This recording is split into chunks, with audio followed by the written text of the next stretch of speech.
Good morning, good afternoon, or good evening, wherever you may be listening from and whatever time it may be. I want to personally welcome you to Let's Talk Football.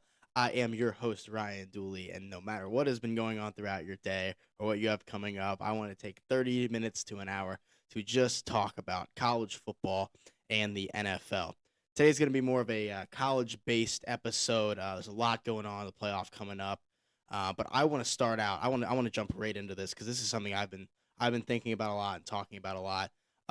The biggest story in college football right now, without a doubt, is what is going on up in Ann Arbor, Michigan, with the Michigan Wolverines and everything that is happening with that program. Obviously, if you have not seen head coach Sharon Moore fired by the Michigan and Ward Manuel, that's the athletic director up there at Michigan. It came out originally of just a firing and kind of like, oh yeah, he might have been on the hot seat, whatever.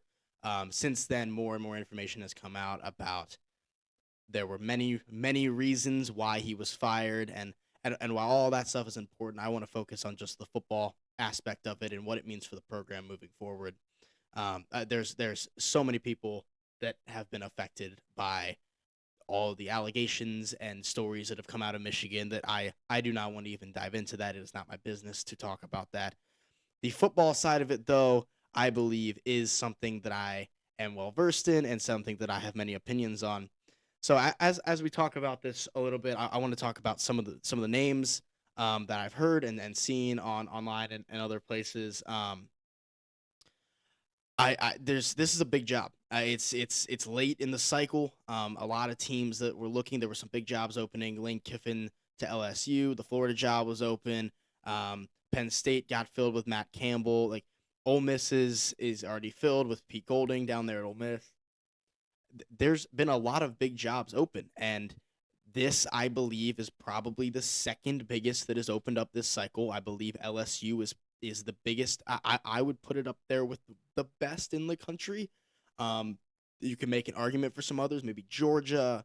I know some people have argued Ohio State. I don't think Ohio State is on the same level as LSU. I think that Texas, Georgia, I think those are probably the best three jobs. Alabama's up there somewhere too. There's a lot of really good jobs. I think Michigan is just one tick below those jobs. I think it's probably the third, maybe fourth best job in the Big Ten. Um, I would put Ohio State at number one pretty comfortably. I would put Oregon at number two pretty comfortably with all that NIL money and stuff with Nike. Um, and I would put USC and Michigan pretty even. Maybe USC's a better job just for the recruiting, but historically and recently, obviously Michigan has the national championship just 2 years ago, and this is a big job. There's been a lot of names floated around, a lot of names I like and I see, and a lot of names that I do not like that I just don't understand.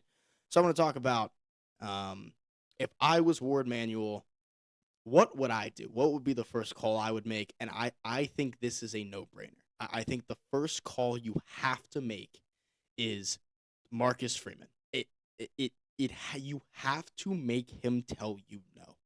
And I think he would. I do not think he leaves Notre Dame.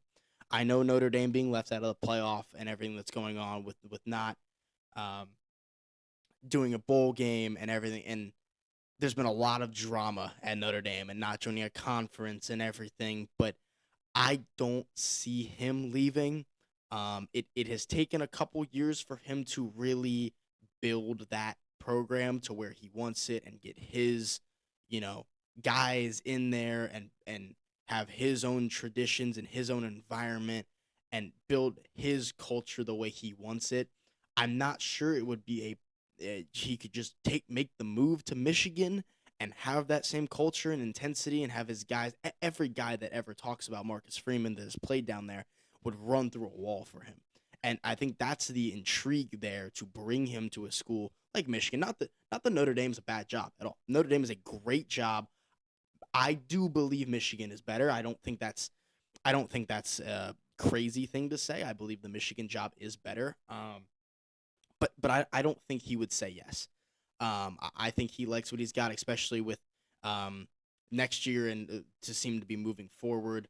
If Notre Dame is in the top 12, they are guaranteed a playoff spot.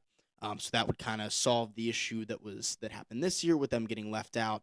I'll dive more into that later on if I believe that was the right choice or not. But he has to be the first call because that is the dream candidate. Obviously, the only guy I think I would want more is Kurt Signetti. He's not leaving Indiana. They're the number one team in the country. He loves it there. He signed an extension. He is not leaving Indiana. Like that is maybe the only guy that I don't pick up the phone for, or that I don't even call because he's not leaving. He had no interest in the Penn State job. He had no interest in the LSU jobs or the Florida jobs. He is not leaving. So the first call I make is Marcus Freeman. I think he turns it down. I would find it hard to believe that he jumps ship right now and goes and does it. Um, I would also call Jeff Brom at Louisville. I don't know if it would be my next call.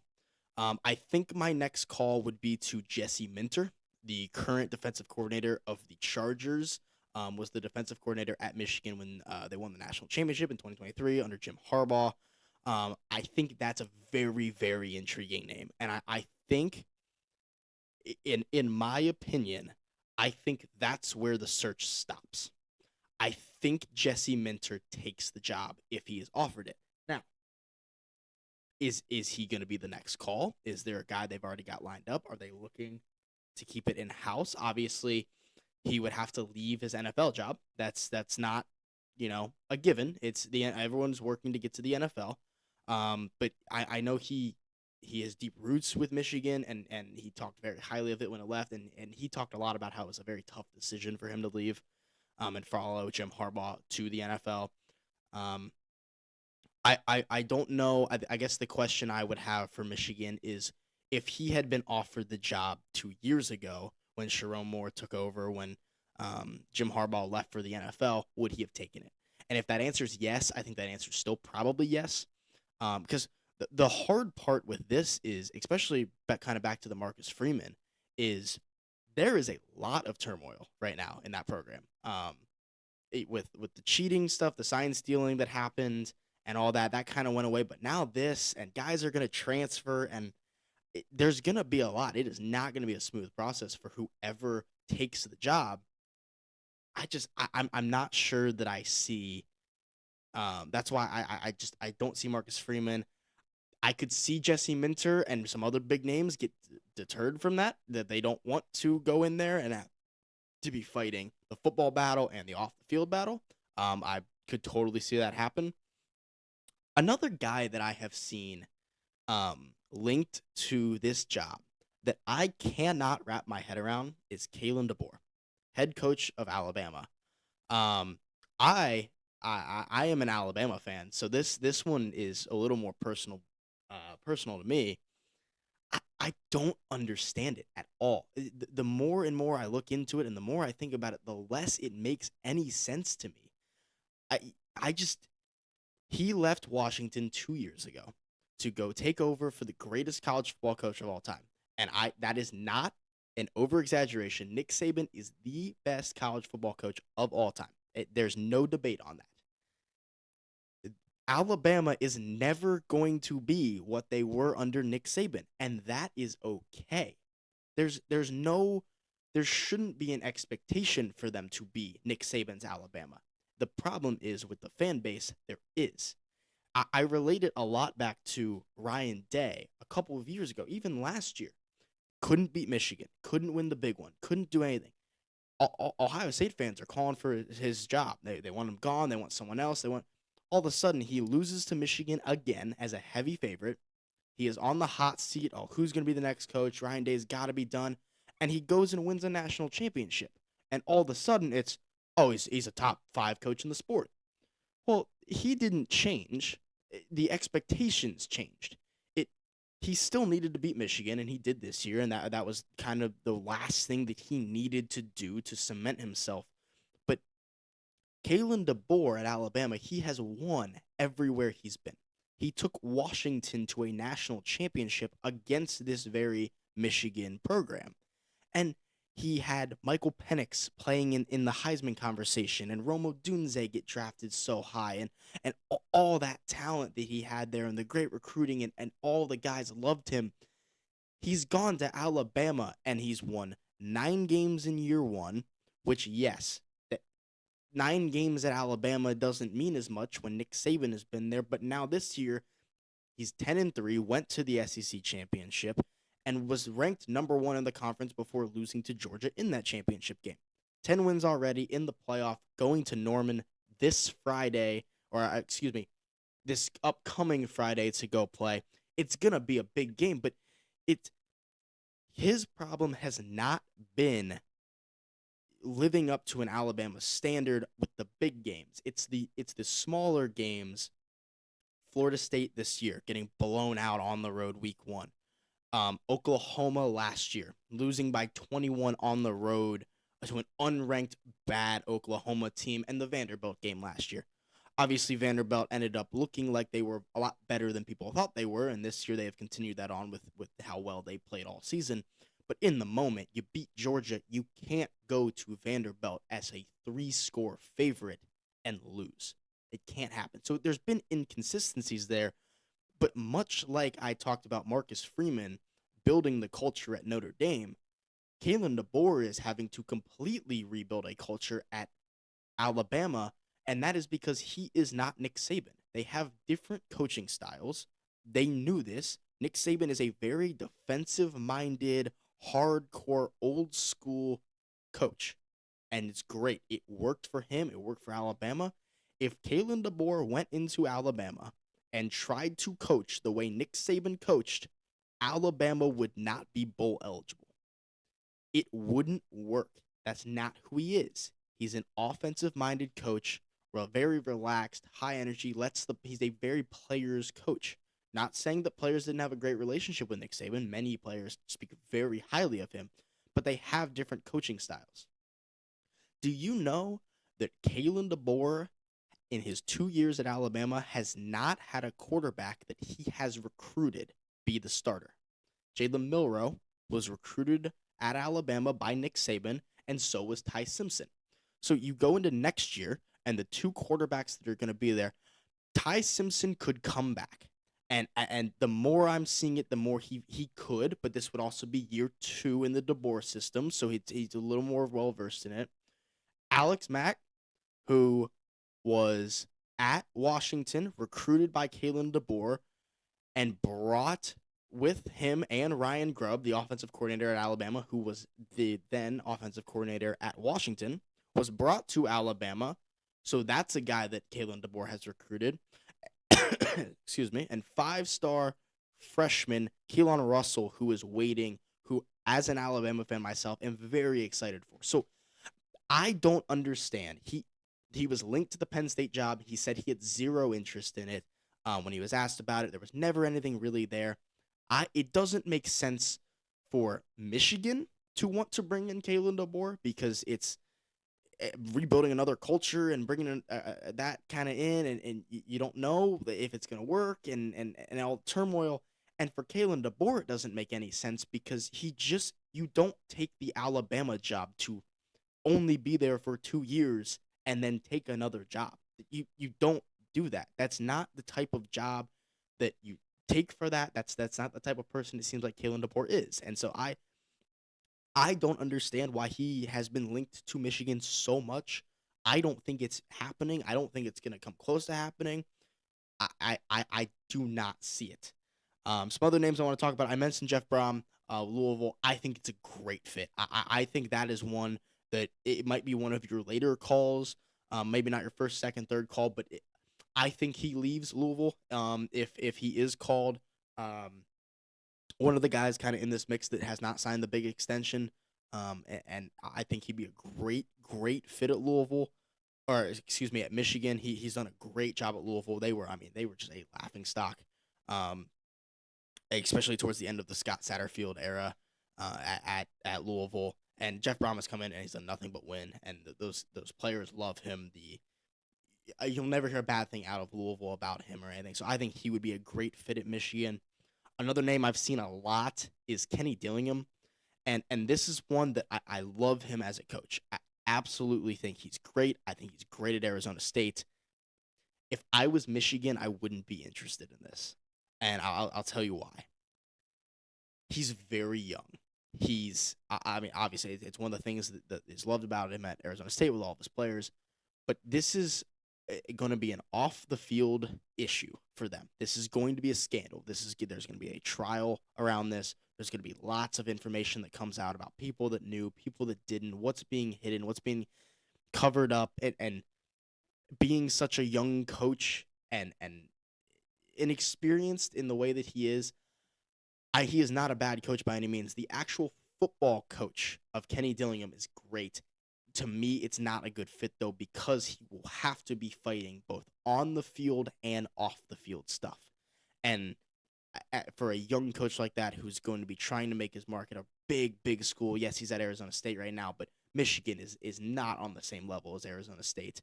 It is such a bigger job and such a bigger commitment and all eyes on you, especially for rivalry week. And that's one that I don't see from Michigan, the appeal there, based on everything that is going to be required of this new coach. And that's why at the end of this, Jesse Minter is the call that I'm hoping. I would call Marcus Freeman, and the next call I would make is Jesse Minter. And if both of them say no, I would then call Jeff Brom. And if not, you start looking around. I Kenny Dillingham to me is not the fit I want. Kalen DeBoer, I don't ever see him leaving. They may call him. I don't even know that he picks up the phone. Um, I've seen Brian Kelly's name floated around a little bit, but everything that I've heard out of the LSU situation is that he just kind of was tired and done coaching. And so I don't see him getting that. Matt Patricia's name has been floated out. I don't think there's anything really behind that. Um, Joe Brady is another one, but the issue with him, the offensive coordinator for the Bills, is I think he's going to get an NFL job. I think he's going to get an NFL head coaching job. If the Bengals fire Zach Taylor, I could see him being a good fit there. I could see him being a good fit in Atlanta. If they fire Morris down there, um, I think I don't know that he wants to go back on the college level. He was the offensive coordinator for LSU in 2019 for that Joe Burrow, Jamar Chase team. Um, those are kind of the names that I've seen linked. And for me, it would be Marcus Freeman as my first call, and Jesse Minter is my second. I think it ends there. If I had to put anything on, I would say Jesse Minter is going to be the next coach for Michigan. Moving on a little bit, we've got the college football playoff coming up, but and even before that, Army Navy. I'm not going to get into Army Navy too much, but that's gonna be wonderful. Every year it's a great show, and a great game to kind of warm you up for the playoffs. Um, but before that happens, we have the Heisman Trophy finalists that have come out, and here they are. Jeremiah Love from Notre Dame, Fernando Mendoza from Indiana, Diego Pavia from Vanderbilt, and Julian Sand from Ohio State. So I want to give a little bit of insight into who I believe is going to win, and kind of just these finalists in general. There is one that I wish was added to this, and I don't know who he would replace or if they would just add him. I would have loved to see Jacob Rodriguez in here, the linebacker from Texas Tech. I mean, this guy is just unbelievable. I understand defensive. They don't ever. They're not going to give him the Heisman last year, Travis Hunter, because he played both sides. But overall, this is a pretty weak Heisman race. It's one of the weaker ones that I can remember. Like last year, Genty would win this easily and didn't win it. I don't know. I would have loved to see them somehow get Jacob Rodriguez into these finalists. Maybe for Jeremiah Love. He's been so good though. The numbers speak for themselves. He is that entire offense. So here's our four finalists. Jeremiah Love, obviously the running back at Notre Dame, absolute star. He is going to be a very high draft pick. In April when the draft comes around, you could see him sneak into the top 15, top 10, even depending on where the fit is. He's very good. And speaking of high draft picks, the next guy, Fernando Mendoza, is my current favorite to be the number one pick in this spring's draft. I mean, he has been absolutely incredible. There's not enough he's an NFL quarterback.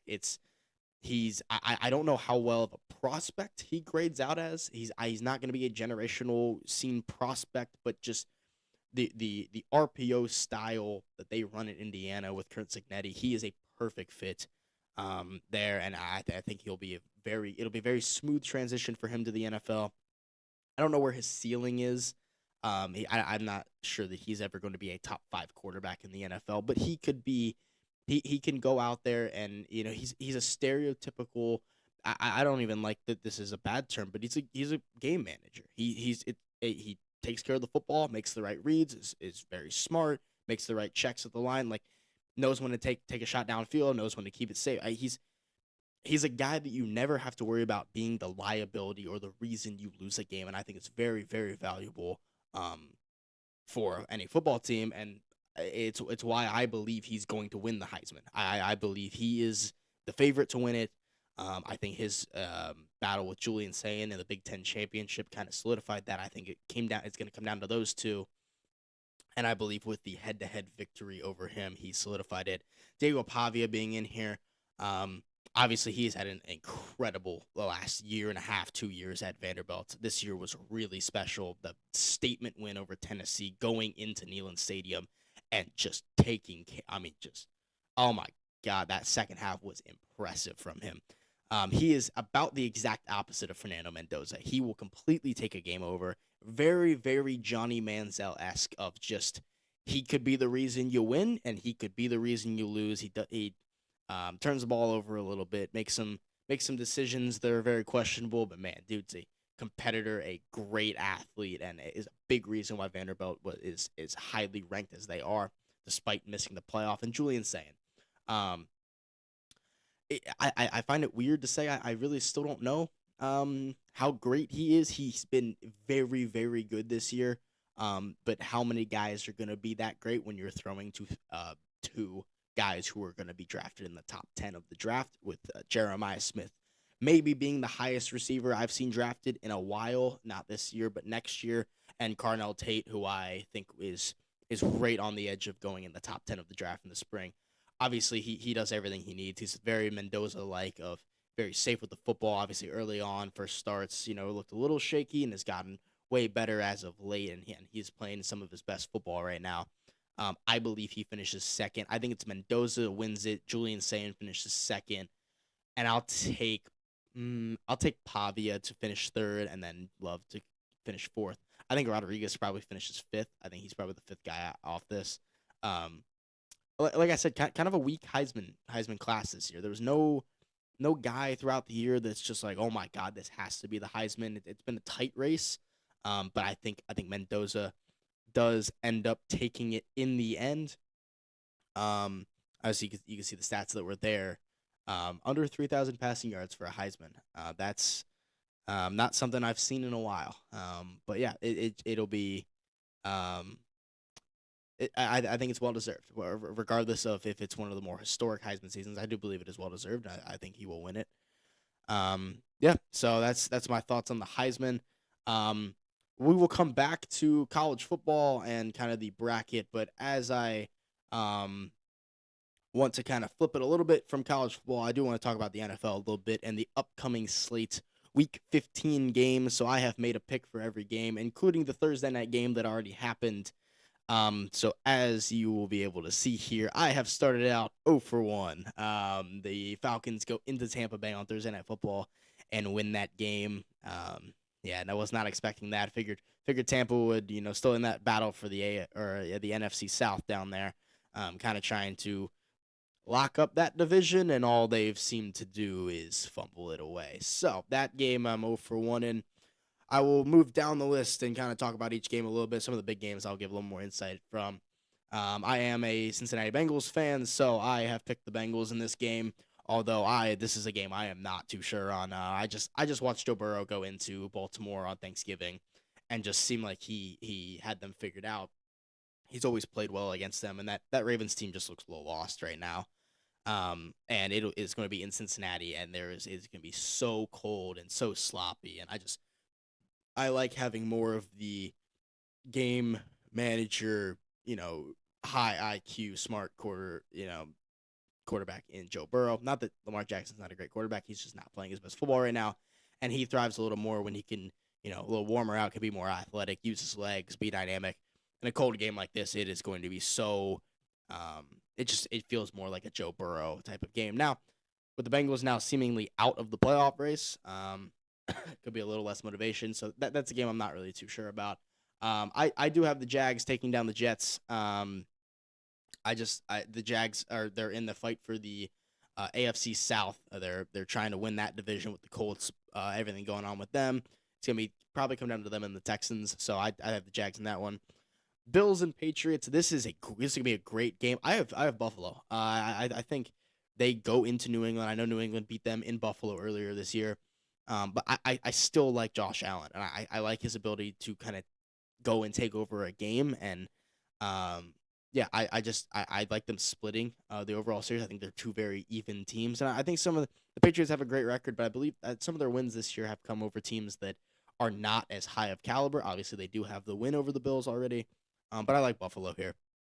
I think they go into New England and win that game. This was probably my easiest pick of the entire week. The Eagles against Raiders. Raiders are a mess. There's not a lot to root for on that team. It's a little bit of a hard watch. One of my buddies is a big time Raiders fan, and he is going through it right now. So I'll take the Eagles, just more talented at home. Need that win. This for me is the game of the week, and I'm not even sure there's another game that really comes closer. There's two others that are going to be really good, but this is the game of the week. Lions at Rams. I have the Rams winning this. Lions are just banged up. Brian Branch out for the year. It just I don't know. The Rams look so good, and they may end up getting a top 5 pick in the draft from Atlanta. In the James Pierce trade. It's insane. I've seen multiple mock drafts of them trading up to number 1 to take a quarterback, and the Rams are scary right now. So I will take the Rams, but I do believe that is going to be a very, very good game. It'll be very high scoring. That game is going to be very, very high scoring.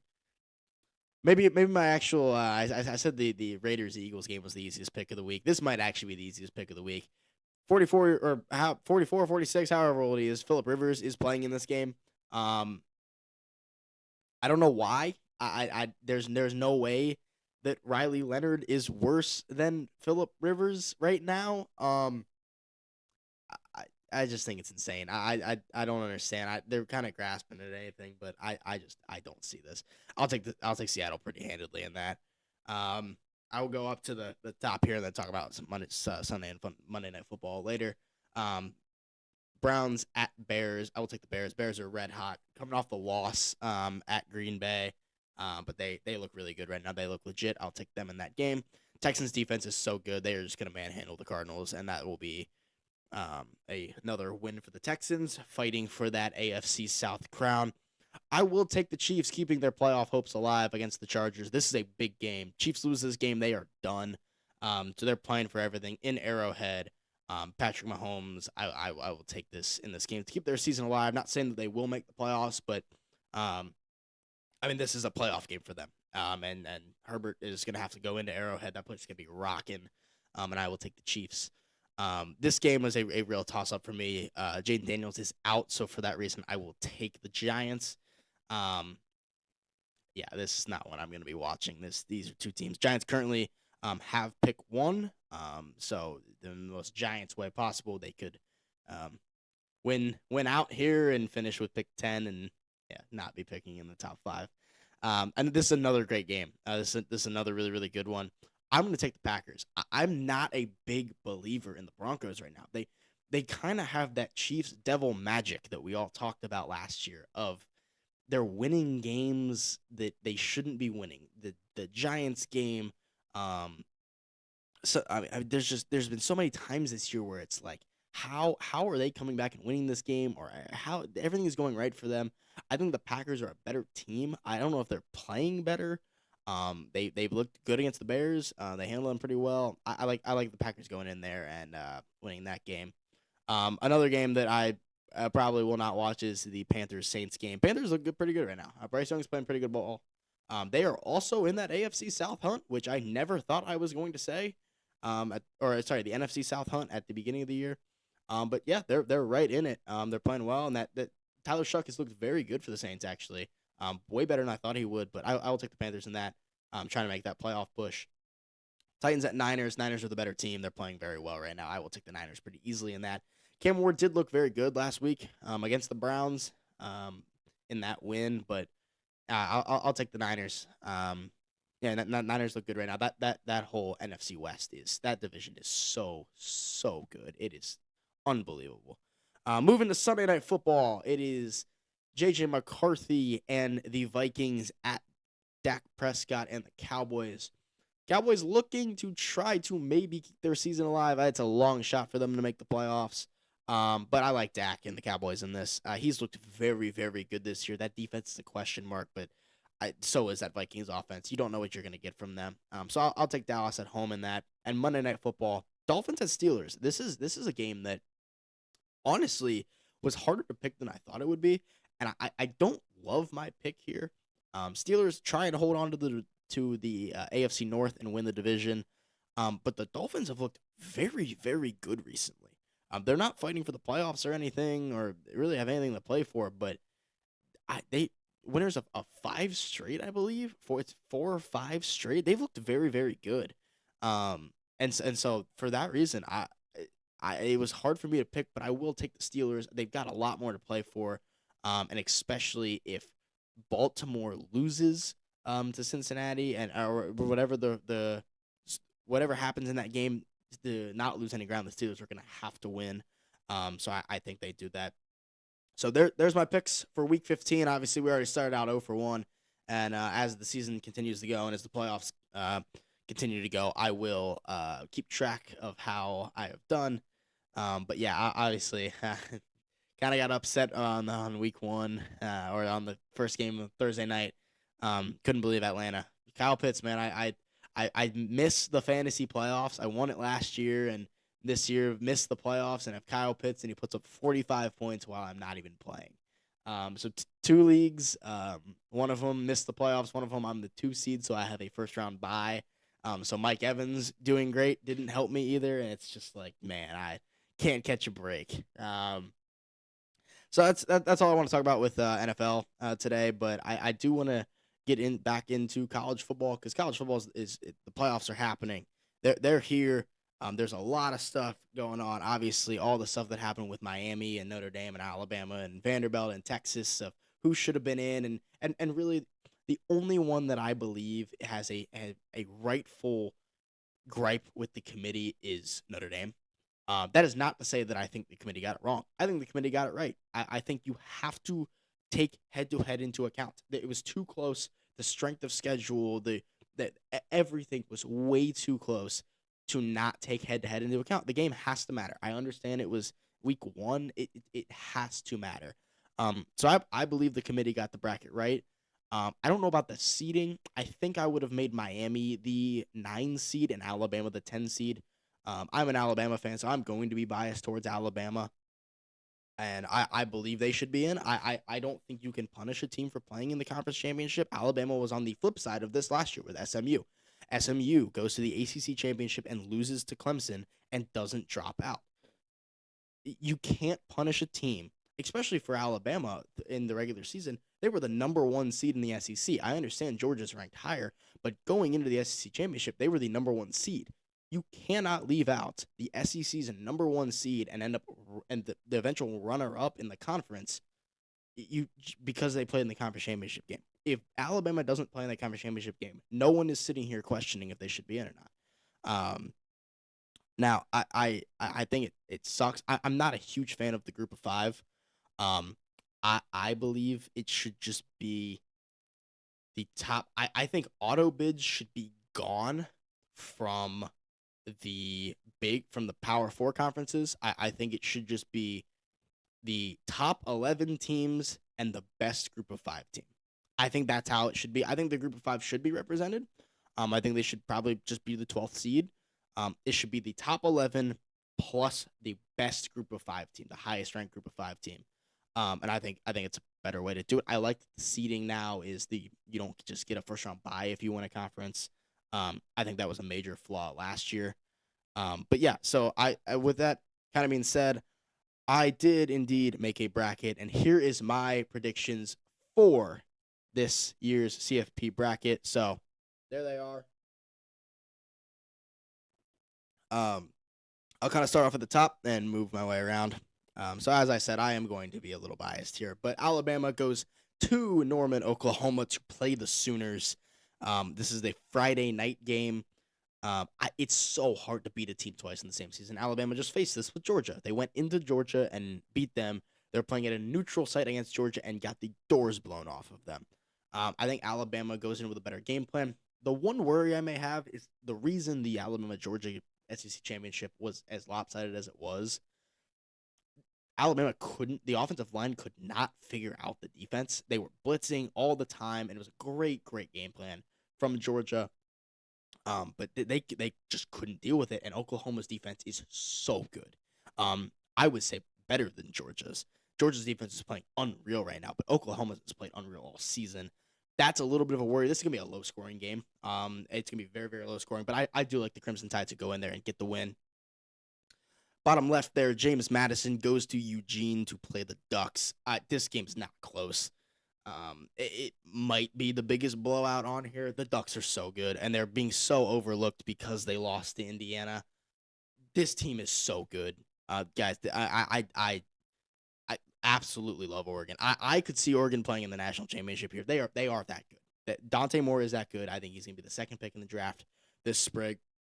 They've got playmakers everywhere. They are so good. Evan Stewart's still there. Corey Moore is playing amazing. That this team is legit. Oregon wins this game easily. I think they, without a doubt, have the easiest game here. Top right now, this is for me one of the harder ones to pick. The Oklahoma Alabama game also, A&M and Miami. The Notre Dame Bowl. The two teams that Notre Dame lost to this year.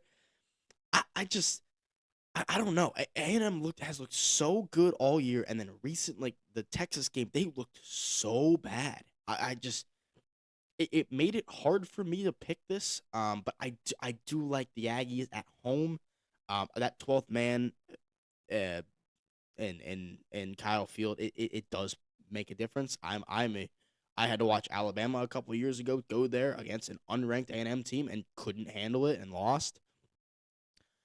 I like the Aggies. I think this one's close. I think it's high scoring, and I think it's very close. But I do like Mike Elko and the Aggies getting this win. Marcel Reed has looked amazing this year. Another guy that should be added into that Heisman conversation of could he have been a finalist. He's been amazing this year. And then bottom right, this game's weird because Ole Miss would be the pick of um being like upset, obviously, with all the Lane Kiffin stuff going on and just the whole debate there. I believe that A&M should have been the 6th seed and that Ole Miss should have been the 7th seed.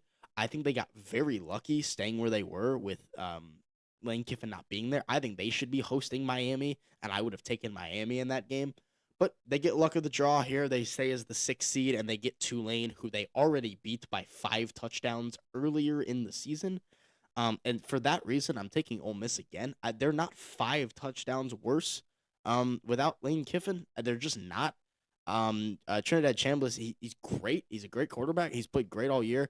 And Charlie Weiss Jr. is back to call plays for Ole Miss. So I don't see they're not going to be the same team without Lane Kiffin. But they are not losing. They are not a 5 touchdown worse team than Tulane. So I will take Ole Miss pretty easily in Oxford in that game. So we move into the next round here, into the Elite Eight here. We'll start back in the top left with Alabama and Indiana. This is going to be a great game. If this happens, this is going to be incredible.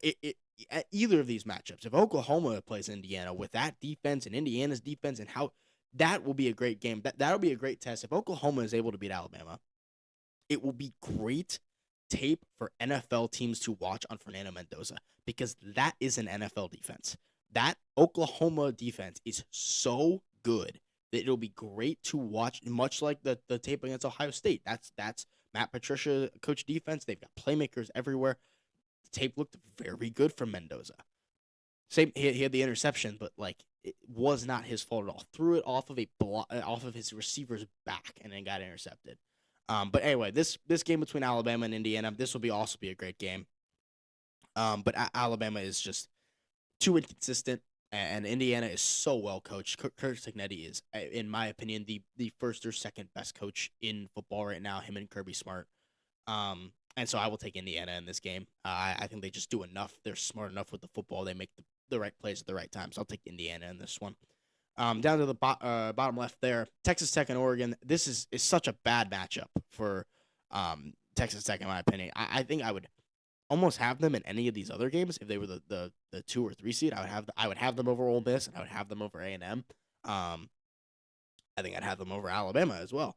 But Oregon is so good. They're being so overlooked. This is a game that could go either way, though. Texas Tech's defense is so good. I'm just a little worried about their offense. Obviously, they're in the Big 12. Nothing against the Big 12. They've got good teams. And they've got 2 wins over BYU, who is a very good team, and Bear Bachmeier, who played very well all year. But Oregon's a different team. That offense is so explosive, and I'm not saying that defense isn't good. That defense is great. Them, Georgia, or Oklahoma have the best defense in this. There are some great defenses in this. I would probably say Texas Tech has the best defense in this college football playoff, but I don't know if it's good enough to overcome the offensive struggles that they have had this year a little bit at times. And I think Oregon just comes out on fire, and Dante Moore shows why he will be a top 5 pick in the draft. I'll take the Ducks in an upset on this one. Up in the top right, Ohio State A&M. I think regardless of A&M or Miami, whoever's here, Ohio State takes care of business. We saw what happened last year when they lost to Michigan and then played Tennessee in the first round. They just took it to them the entire game and blew the doors off of them at home. Coming off a loss to Indiana here, a 3-point loss. Same score as the Michigan game last year, 13-10.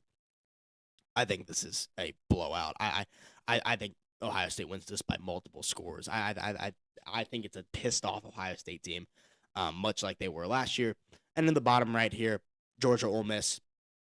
This might actually be my easiest pick of the entire thing. Georgia is unbelievable. They're incredible right now. The team that played in the SEC championship against Alabama, if they have that motivation throughout this playoff, they probably win the entire thing. The problem is they're going to run into a team that has just as much motivation, and this is going to be such a good game. Obviously, I have them beating Ole Miss in this, but the next round, I'll even start with this one of Ohio State and Georgia. Oh my goodness, this game would be a must-watch game. Both these teams are so good, so good, and they're playing so well. Both only have 1 loss. Ohio State's only lost a 3-point loss to Indiana, and Georgia's 1 loss, a 3-point loss at home to Alabama, who they then beat later in that SEC championship game. I mean, this is a toss-up for me. The X factor in this game is Jeremiah Smith. It has to be Jeremiah Smith, and I don't know how teams stop him. Indiana did a good job if they were able to generate pressure without blitzing, which was I said before that game even started. That's the key. If you can generate pressure, which I believe Georgia can, I think that they do, but they like to blitz. Mike Bobo likes to send blitzes, and you kind of can't against Ohio State because they've got so many weapons, and Julian Saint is so good back there, and that O-line holds up very well. I like Ohio State. In a lower scoring game. I think 20-17, 17-13, something like that. Low scoring game, but I do like the Buckeyes to advance to the national championship. And on the left side there, a rematch. And I was very, very close to picking Oregon in this game. Like I said, it is hard to beat a team twice in the same season, but that Indiana team is so well coached. Kurt Signetti has them in perfect shape for this playoff and humble and hungry and ready to go. Only undefeated team stays undefeated, beating the Ducks and moving on to the national championship in Miami, where they face old friend Ohio State. A rematch of the Big Ten championship. And this time, like I've said a couple of times, it is hard to beat a team twice in the same season, especially one the caliber of Ohio State. I think they mix up some things.